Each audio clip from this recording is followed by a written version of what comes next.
Discussion होने वाला है। आइडियाज इसलिए नहीं है कि आप उसको कॉपी करो या उन आइडियाज को ब्लाइंडली फॉलो करो तो आप बेवकूफ हो। आइडियाज इसलिए है ये समझने के लिए कि सोचते कैसे हैं। सबसे बड़ी स्ट्रेंथ आप लोगों की क्या है जो अभी यहां पर बैठे हैं? यंग मतलब क्या? Energy number 1। नंबर 2, यंग मतलब क्या? टेक्नोलॉजी की नॉलेज, सोशल मीडिया की नॉलेज, ऑनलाइन दुनिया की नॉलेज। सुबह से रात तक करते क्या हो इंस्टाग्राम पे? Looking really sweet, please reply please. ये उन लोगों को पता है जिनकी एज है 50 साल, 60 साल, 70 साल। ज्यादातर आपके जो पेरेंट्स हैं वो उनको मोबाइल भी लेना होता है तो आपसे पूछते हैं, उसमें कुछ अटक जाता है तो आपके पास आते हैं। तो इसका मतलब आप ऑलमोस्ट एक्सपर्ट नहीं हो गए टेक्नोलॉजी में। तो क्या ऐसी आप कुछ फील्ड्स ढूंढ सकते हो जहां पर के टेक्नोलॉजी बहुत तेजी से आगे बढ़ गई है लेकिन लोग अभी भी वही पुराने टाइम में जी रहे हैं और आप इन दोनों चीजों को कनेक्ट कर पाओ? ऐसी कितनी फील्ड्स हैं? सुना मैंने क्या बोला है? नहीं, देखो आराम से सुनना। कहते हैं इंसान के लिए 3 चीजें हैं जो सबसे जरूरी है, रोटी कपड़ा मकान। मकान की बात करते हैं। किसी को घर चाहिए। घर किसको चाहिए? सबको चाहिए। कोई ऐसा भी है जो कहता है नहीं मुझे घर नहीं चाहिए? सबको चाहिए। ये कितनी बड़ी मार्केट है? बहुत बड़ी मतलब कितनी?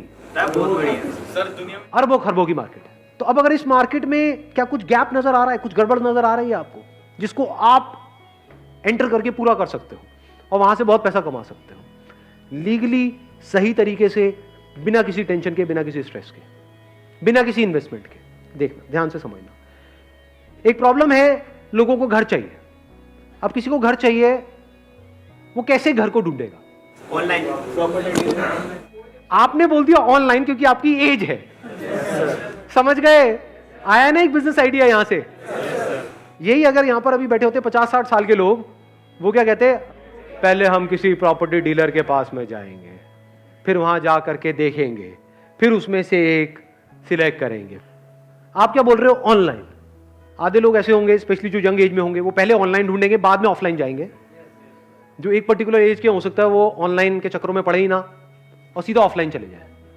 तो ये प्रॉब्लम है ना, यहीं पे अपॉर्चुनिटी है। प्रॉब्लम क्या है? इंडिया में लोग जल्दी अडेप्ट नहीं करते हैं टेक्नोलॉजी के अकॉर्डिंग। यानी आप तो अडेप्ट कर गए क्योंकि आप लोगों की एज है। क्या आपके पेरेंट्स ने अडेप्ट किया? ना, वो अभी भी बोलते हैं अरे सब में क्या पड़ा है। बड़ी धीरे धीरे अडेप्ट कर रहे हैं।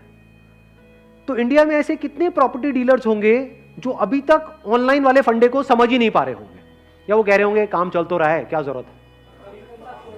कितने होंगे ऐसे? मैं कहता हूं आधे होंगे, आधे मान लेते हैं। क्या ये बहुत बड़ी अपॉर्चुनिटी नहीं है यहां पर? आप अगर खुद अपना कोई ऑफिस ना खोलो, अपना प्रॉपर्टी डीलिंग का ऑफिस ना खोलो, ये जो हजारों ऑफिसेस खुले हुए हैं, वहां पर जाओ और उन लोगों से टाई अप कर लो। अब आपको इसके लिए क्या चाहिए? एक विजिटिंग कार्ड चाहिए सबसे पहले। आप जाओगे, उनसे बात करोगे तो कुछ चाहिए तो सही ना। अपनी एक वेबसाइट चाहिए। वेबसाइट बनाना मुश्किल है, आसान है आज के टाइम में? बेसिक सी वेबसाइट जो 2-4 घंटे में तैयार हो जाती है। तो उनके लिए आप एक रियल एस्टेट एजेंट बन गए। ये लोग जो एजेंट्स होते हैं ये सब मिल करके काम करते हैं, अकेला कोई काम नहीं करता। इनका पूरा का पूरा नेटवर्क होता है। तो इस नेटवर्क में आप घुस सकते हो बिना किसी इन्वेस्टमेंट के। मतलब इनके पास में ऑफलाइन कुछ आए और ऑनलाइन आप उसको प्लेस करते चले जाओ। मतलब आपका काम क्या हो गया जो ये लोग कभी नहीं करेंगे, कि एक प्रॉपर्टी आई बिकने के लिए, मान लो 50 लाख रुपए का कोई घर है, वो आया बिकने के लिए, ये क्या करेंगे? लिख लेंगे।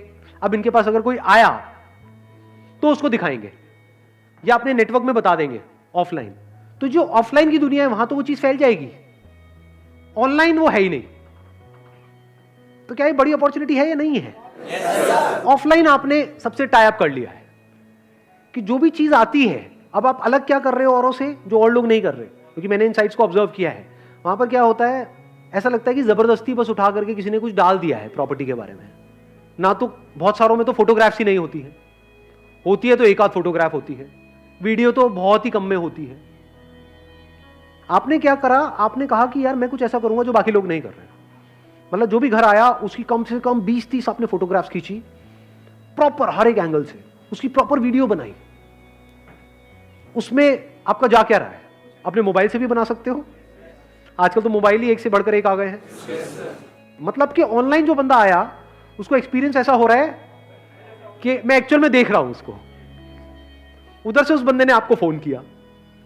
अब यहां पर आपके ऊपर है आपका टाई अप कैसे होता है। इसमें यह भी हो सकता है कि जो बायर है उसकी कमीशन आपको मिलेगी, मान लो 1% मिलता है, और जो सेलर है उसकी कमीशन उसको मिलेगी जिससे आपका टाई अप है, जिस डीलर से टाई अप है। तो ऐसे अगर आपने 100 छोड़ो 10 से भी टाई अप कर लिया है एक एरिया में, ऐसे 10 ऑफलाइन डीलर जो ऑफलाइन तो है लेकिन ऑनलाइन नहीं है, उन 10 के पास में 100 प्रॉपर्टीज है, उसमें से मान लो 10 एक्चुअल में ढंकी है जो बैंक से लोन इमीडिएटली हो जाएगा, आपको पता है, वो आपने बैंक से पहले ही कंफर्म कर लिया है। तो अगर आपने 100 प्रॉपर्टीज भी लिस्ट करी तो इसमें आपका गया क्या इन्वेस्टमेंट हुई? कुछ भी नहीं। तो अगर 1% आपको मिला 1% उसको मिला, मान लो 50 लाख का घर बिका तो आपको कितना मिला? 50,000 रुपए। और कुछ ऑनलाइन वेबसाइट्स हैं जैसे मैजिक ब्रिक्स है, 99 एकर्स है, ऐसी काफी सारी वेबसाइट्स हैं, वहां पर जाकर के उनका प्रीमियम प्लान आपने परचेज कर लिया जो डीलर्स के लिए होता है। उसका जो बेसिक प्लान होगा उसमें भी लेवल्स होंगे प्लान के, इतने रुपए, मान लो 10-20 हजार रुपए साल का प्लान है, और 2 महीने में एक कन्वर्जन भी हो गई इस तरह की, और उस पर आपको आधा % कमीशन भी मिली, मैं 1% भी हटा देता हूं तो 25,000 रुपए भी आया, तो ब्रेक इवन नहीं हो गया 2 महीने के अंदर? तो क्या ये बिजनेस जीरो इन्वेस्टमेंट का नहीं हो गया? अब यहां पे गड़बड़ आप क्या कर सकते हो, आप पहले ही इसको माइंड में बहुत कॉम्प्लिकेटेड बना दोगे और कुछ बहुत बड़ा करने के बारे में सोचोगे और कभी करोगे ही नहीं। ये बेवकूफी है। वेबसाइट बनाने में ही पता लगा 1 साल लग गया, ऐसी ये सबसे बड़ी गलती है जो मैं आपको बता रहा हूं। आप लोग हंस रहे हो लेकिन मैं बताता हूं, जब भी कोई बिजनेस शुरू करता है सबसे बड़ी गलती बंदा क्या करता है, अपनी वेबसाइट को बनाने में टाइम वेस्ट करता है। जो भी आप वेबसाइट बनाने वाले हो अपनी, उसको बनाने में 1 दिन से ऊपर नहीं लगना चाहिए, और खुद बनानी है। और वेबसाइट बनाना आज की डेट में इतना आसान है जैसे एक ईमेल क्रिएट करना। ईमेल क्रिएट करना आता है? बस इतना ही आसान है, वर्डप्रेस पे जाकर के बना सकते हो। और मजे की बात क्या है, अभी जो घर परचेज करने की जो एज है वो शिफ्ट हो गई है। पहले एक एज के बाद में जाकर के बंदा खरीदता था, आज जल्दी खरीद रहे हैं क्योंकि फाइनेंस हो जाता है। तो वो भी 25-30 के हैं, आप भी 20-25 साल के हो, तो कनेक्ट नहीं कर जाओगे बड़ी जल्दी? तो एक बहुत बड़ी यहां पर अपॉर्चुनिटी नजर नहीं आ रही है। अपर लिमिट क्या है यहां पर? कोई नजर आ रही है अपर लिमिट? नहीं है सर। अगर महीने के मैं कहता हूं जैसे जैसे आप आगे बढ़ते चले जाओगे, पहले छोटी ट्रांजेक्शन्स करो, जैसे जैसे एक्सपीरियंस बढ़ता चला जाएगा, तो क्या 1 करोड़ का, 2 करोड़ का, 3 करोड़ का घर ये नहीं बेच सकते? तो मान लो अगर आपने 2 करोड़ का घर बेचा और उसमें 1% आपको कमीशन मिली, कितना हो गया? 2 लाख रुपए। पूरे महीने में एक आध तो कर ही लोगे या नहीं कर पाओगे? तो 2 लाख रुपए महीना कम होता है क्या? इसमें मुश्किल क्या है? सर एक इशू है, वेबसाइट पे ट्रैफिक के लिए एड क्यों चलाने पड़े? बहुत सारे आर्टिकल्स हैं नेट पे जो अवेलेबल है कि गूगल एड्स कैसे चलाते हैं। अगर आपने महीने का 1000 रुपए का अपना एडवर्टाइजिंग बजट बना भी लिया, मान लो 2 महीने में कितना लगा? 2000 रुपए लगा, एक भी कन्वर्जन हुई, वहां से 20-30 हजार रुपए भी आ गया तो बुरा थोड़ी है। ये जो खेल है ना, ये सारा जो रियल एस्टेट का है, इसको ध्यान से सुन लेना और समझ लेना। मैं इसको सम अप कर रहा हूं। ये जो बिजनेस आइडिया है ये कब चलेगा और कब नहीं, ये सारा खेल है ट्रस्ट का। आप जाओगे घर लेने, कैसे डिसीजन लोगे? नंबर 1 तो वो घर पसंद आना चाहिए। कोई कितना भी बोलता रहे, अगर आपको पसंद नहीं आया है तो आप नहीं लोगे। अब वहां पर आपके ऊपर उसको कितना ट्रस्ट है, वो रोल प्ले करेगा, तभी तो आपकी बात सुनेगा। वो ट्रस्ट कैसे एस्टैब्लिश होता है? किसी पे भी ट्रस्ट कैसे होता है? अरे सच बोल करके। आपसे कोई झूठ बोलेगा उस पर आपको ट्रस्ट होगा, या सच बोलेगा उस पर ट्रस्ट होगा? तो सच बोल दो, इसमें दिक्कत क्या है? उसको सब कुछ सच सच बता दो। सर देखो, ये जो आप देख रहे हो इसका ये प्लस है, ये माइनस है। इसमें मैं आपको नहीं दिखाऊंगा क्योंकि यहाँ पे पेपर्स में कुछ गड़बड़ है, ये आपको और कोई नहीं बताएगा, मैं बताऊंगा। उसको सब कुछ बताओ ना। जो भी काम थोड़ा टेढ़ा मेढ़ा लगे वहां पे हाथ ही मत डालो, ना सामने वाले को फंसाओ। समझ गए ना मेरी बात? जैसे बहुत सारे बिल्डर्स हैं इंडिया में, चोर हैं, तो ऐसे बिल्डर्स के साथ में जुड़ो ही मत, जिनका मोटिव यही है कि पैसे इकट्ठे करने हैं, क्योंकि उसमें आप भी मरोगे।